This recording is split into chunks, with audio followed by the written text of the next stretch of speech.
I found my girlfriend's secret chat with my boss. I resigned quietly.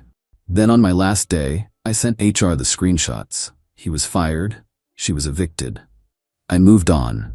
I, 28 male, always thought I was a pretty good judge of character. It's unsettling to learn you were wrong about everything.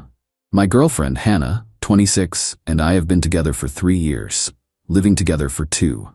I genuinely thought we were building a future. I work as a data analyst for a mid-sized tech firm. For the past year, my boss, Lawrence, 40, a man I viewed as a mentor, had been dangling a senior analyst promotion in front of me. He's one of those effortlessly charismatic corporate types, all expensive suits and firm handshakes. I trusted him. Lately, though, something felt off. The promotion timeline kept shifting, and I was getting the sense I was being strung along. Call it a gut feeling. I'd been casually browsed job boards for a few weeks. Nothing serious, just keeping my options open. I even had a preliminary phone screener with another company, more out of curiosity than anything else. Then, last Tuesday, my gut feeling was proven right in the most brutal way imaginable. Hannah left her iPad on the coffee table. This wasn't unusual. We often shared it. But as I walked past, the screen lit up with a notification from a messaging app. The contact was L. The preview text was small, but it was enough to stop me cold. He's still convinced that promotion is real. Poor little guy.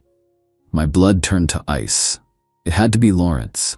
I'm not proud of what I did next, but I don't regret it. I opened the app. It was her account, and the chat history with L went back 6 months. It was Lawrence. And it was a nightmare. It wasn't just a physical affair, though there was plenty of evidence of that. It was the sheer, unadulterated contempt they had for me. They mocked everything. My work ethic, the shirts I wore, my hobbies, a heartfelt birthday gift I'd given her.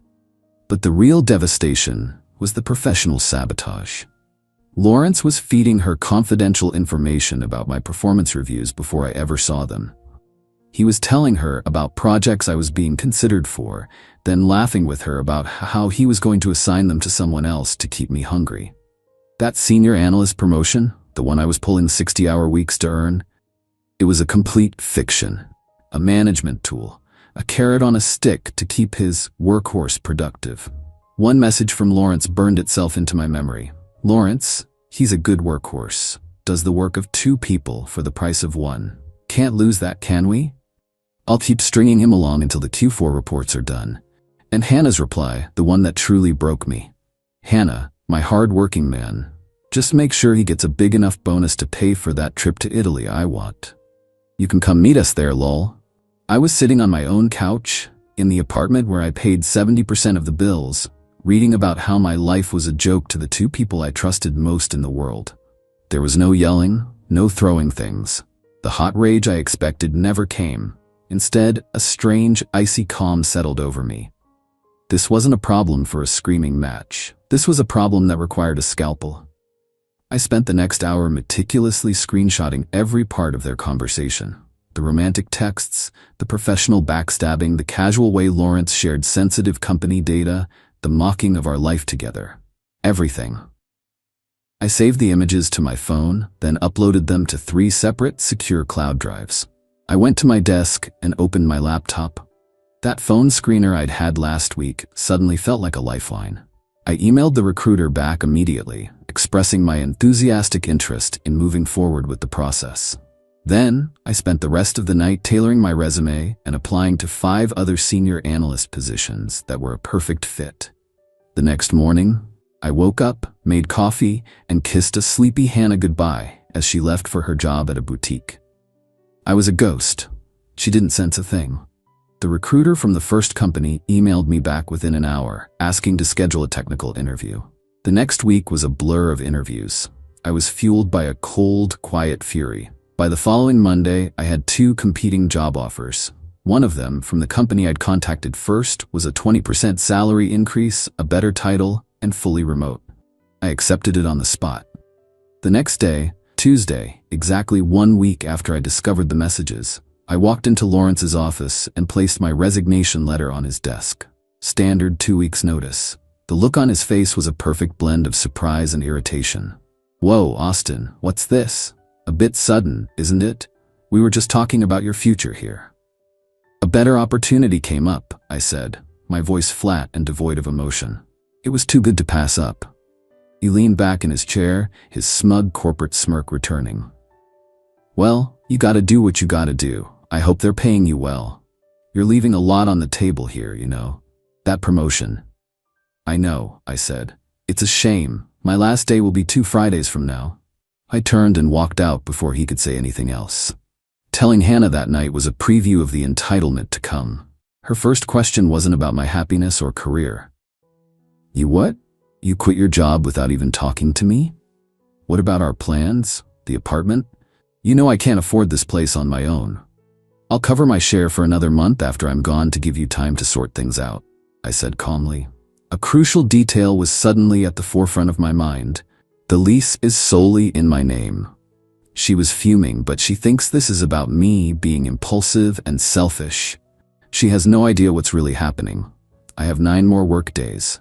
Lawrence is already acting like a scorned king, piling miserable handover tasks on my desk. Hannah is giving me the silent treatment, punctuated by loud theatrical sighs about her precarious financial future. They think they're still in control. They have no idea I'm just running out the clock. Update 1. This has been the longest and most clarifying week of my life. Living with Hannah while knowing the truth has been an exercise in extreme self-control. Her entitlement, now that her comfortable life is threatened, is off the charts. First came the guilt trips. She started leaving travel magazines for Italy open on the kitchen counter. She'd accidentally leave her banking app open on her phone where I could see her low balance. It was so transparently manipulative. I just don't understand why you'd be so selfish, Austin, she said one night, her voice dripping with calculated sadness. After everything we've built. I just looked at her. Things change, I said. The absence of an emotional fight was clearly maddening for her. She was baiting me, wanting me to yell so she could play the victim. I refused to give her the satisfaction. Work was its own special kind of hell. Lawrence was on a relentless power trip. In team meetings, he'd make passive-aggressive jabs. Let's get Austin's input while we still have him. Hopefully, his new company appreciates loyalty. The rest of the team would just stare awkwardly at their keyboards. He made a big show of giving a key project, one he'd previously promised me, to a junior analyst, announcing, "We need to start transitioning responsibilities to people who are committed to the team's future." Then came the moment that confirmed every decision I'd made. He called me into his office, closed the door, and put on his concerned mentor mask. "Listen, Austin," he began, his voice low and serious. "I think you're making a mistake. I pulled some strings with the higher-ups. That promotion we discussed, we can fast-track it. Make it official at the end of the quarter. We'll even throw in a 5% raise. How does that sound?" A 5% raise, the fake promotion made official. It was the exact pathetic breadcrumb he and Hannah had joked about. I almost laughed out loud. "Lawrence, I appreciate the offer, but my mind is made up," I said. "My new role is a significant step up." He scoffed. "A step up? Where? That little startup, Innovatech? Good luck with that. They pivot every 6 months." He was guessing a company name, trying to get a reaction. I just nodded. Let him think he knows. The dirtiest trick came from Hannah 3 days ago. She came to me, crying, and to her credit, the tears looked real. She confessed to feeling distant from me and that she'd made a mistake. She admitted to having a brief emotional connection with someone else, but swore it was over and meant nothing. She claimed she was just scared about me quitting my job, and that's why she was acting out. It was a classic preemptive strike. She must have sensed that something was seriously wrong and was trying to get ahead of the story. She was testing the waters, trying to frame the narrative as a minor indiscretion she could be forgiven for. I looked at her, the woman I had loved, and felt a profound emptiness. "I'm sorry you feel that way, Hannah," I said, my voice neutral. My non-reaction threw her. Frustration flickered across her face. Then she played her final card. "I spoke to Lawrence," she said, trying to sound casual. "He told me he offered you the promotion. He really wants you to stay. He thinks you're a huge asset." The sheer audacity of using my saboteur as a character witness was breathtaking. It was the final confirmation I needed. I've spent the last week quietly packing my essential belongings into boxes and moving them to a small storage unit. I told her I was just decluttering to make things easier for her when she finds a new roommate. She bought it. My new apartment is secured and the lease is signed. I've also been busy. I spent hours organizing the screenshots into a single, chronologically ordered PDF. I added annotations, highlighting the most damning messages, the sharing of confidential company data, the admission of a fabricated promotion, and the unprofessional nature of their relationship. It's a clean, undeniable, professional document of his misconduct. Tomorrow is my last day. My exit interview with HR is at 3 p.m. The PDF is saved on my phone, ready to be attached to an email. The subject line is drafted. Formal complaint and documentation of unethical conduct by manager Lawrence Finch. I feel strangely peaceful. The hurricane is coming for them. All I have to do is press send. Update 2, it's done. I walked into the office this morning with a small box for my desk items. There was a cheap sheet cake in the break room that said, "Good luck, Austin," in waxy blue frosting. Lawrence made a big show of cutting the first piece and handing it to me with a wide, fake smile. "No hard feelings, buddy," he said, clapping my shoulder. "The corporate world is a battlefield. You gotta look out for number one." "You have no idea how right you are, Lawrence," I replied with a small, that unreadable smile. I spent the morning being excruciatingly helpful, documenting everything for the handover. I wanted my record as an employee to be flawless. At 2:45 p.m., my calendar notification popped up. Exit interview, Gloria, HR. I walked to the HR suite, my heart beating a steady, determined rhythm. Gloria, the HR director, is a no-nonsense woman in her 50s who has seen it all. She began with the standard script. "Why are you leaving? What did you enjoy about your role? What could be improved?" I gave her the professional, pre-rehearsed answers. I found a role that better aligns with my long-term career goals. The team environment was challenging at times, but I value the experience I gained. Gloria was typing, nodding, clearly just going through the motions. "Okay, and is there anything else you'd like to add?" she asked, already looking like she was ready to close her folder. "Yes, actually," I said, my voice firm and clear. "My departure is a direct result of a hostile and deeply unprofessional environment created by my direct manager, Lawrence Finch." She stopped typing. Her full attention snapped to me. "Those are very serious allegations, Austin." "I know," I said, "and I have documented proof." I took a breath.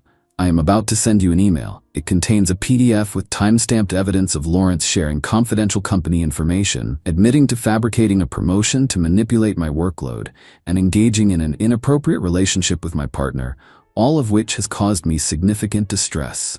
I pulled out my phone, attached the meticulously prepared PDF to the drafted email, and pressed send.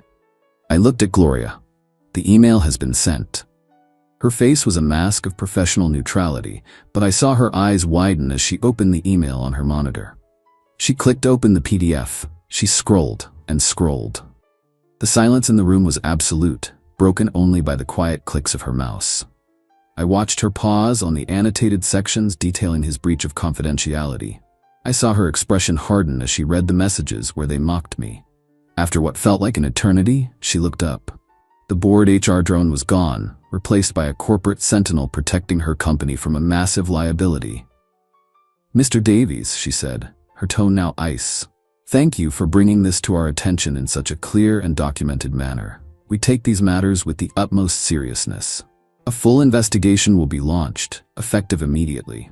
I want to assure you, your decision to leave will not result in a negative reference from this company." I nodded, stood up, and shook her hand. That's all I could ask for. I walked out of her office, collected my box, and headed for the exit.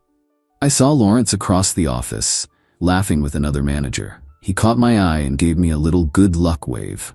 I just nodded back and kept walking. Then I went home. Hannah was on the couch scrolling through her phone, looking bored. She glanced up. "You're home early." "It was my last day," I said, setting my box down by the door. "Oh, right." She went back to her phone. I stood there for a moment, watching her, the woman who had laughed at my dreams with my boss. "Hannah," I said. My voice was quiet, but it sliced through the silence. She looked up, annoyed. "I know about you and Lawrence." The color drained from her face. Her body went rigid. For the first time in months, I saw a genuine, unfiltered emotion from her. Pure, gut-wrenching panic. What are you talking about?" she stammered. "I'm not gonna fight. I'm not gonna argue. I just want you to know that I know," I continued, my voice level. "The lease on this apartment is in my name only. I need you to have your things packed and be gone by Sunday evening. That gives you 3 days. I think that's fair." She shot up from the couch, denial kicking in. "You're crazy. You're making things up because you're stressed about your new job." "I saw the messages, Hannah, on the iPad, the ones where you two joke about the fake promotion he was using to keep me working late.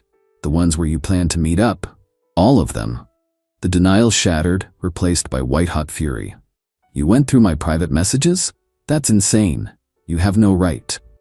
And you had no right to conspire with my boss to sabotage my career and emotionally manipulate me," I shot back, my voice finally rising.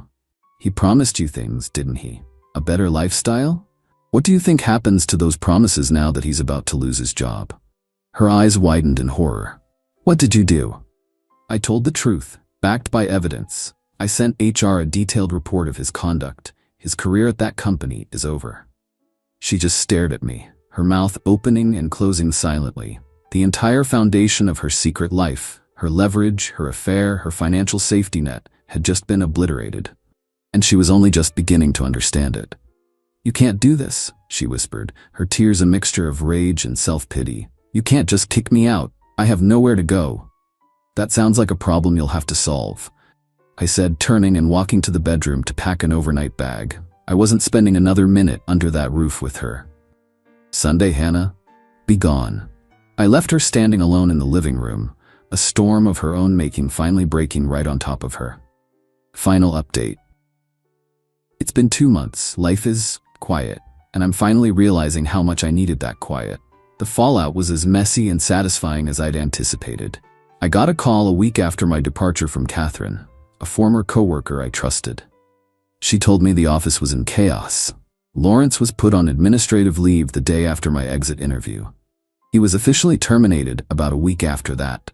The official reason cited in the company memo was gross misconduct and a severe breach of company confidentiality protocols.